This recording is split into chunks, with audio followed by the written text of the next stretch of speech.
Panginoon, lumalapit kami sa iyo ngayon na may mabigat na kalooban dahil sa patuloy na pagtaas ng presyo ng bilihin at petrolyo.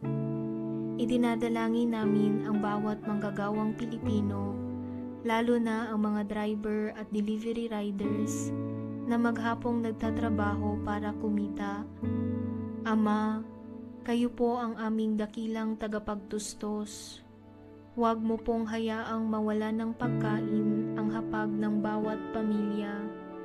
Pagkalooban mo rin po ng tunay na malasakit at talino ang aming mga pinuno upang makabuo ng mga hakbang na magpapagaan sa pasanin ng mga naghihirap.